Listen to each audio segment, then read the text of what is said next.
How do engineers fit a whole building onto one sheet of paper? They use scale drawing.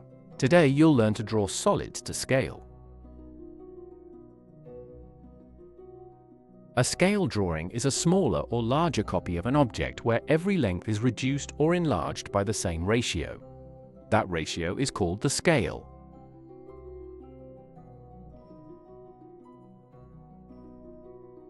Here is the key formula. If the scale is 1 to 200, every 1 centimeter on paper represents 200 centimeters in real life.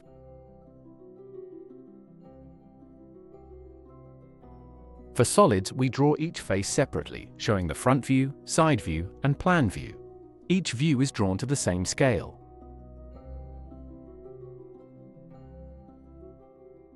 Example 1. A room is 6 meters by 4 meters by 3 meters. Using scale 1 to 100, let us find the drawing lengths.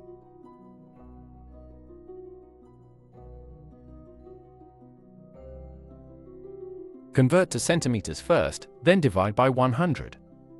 6 meters gives 6 centimeters, 4 meters gives 4, 3 gives 3. Now draw the cuboid.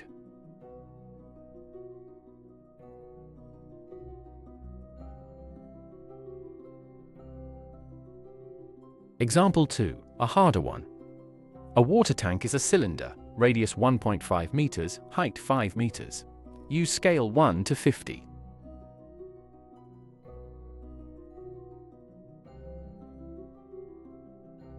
Radius becomes 3 centimeters, height becomes 10 centimeters. The front view is a rectangle, the plan view is a circle of radius 3 centimeters.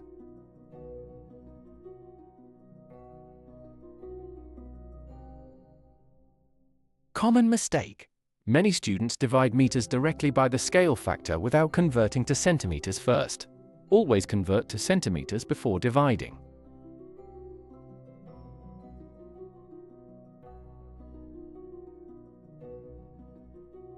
Remember, C before D. Convert to centimeters before you divide by the scale factor. Get this right, and scale drawings become easy marks on your exam. Subscribe to Ovasaabi for more lessons like this. Visit ovasaabi.com for notes and practice questions.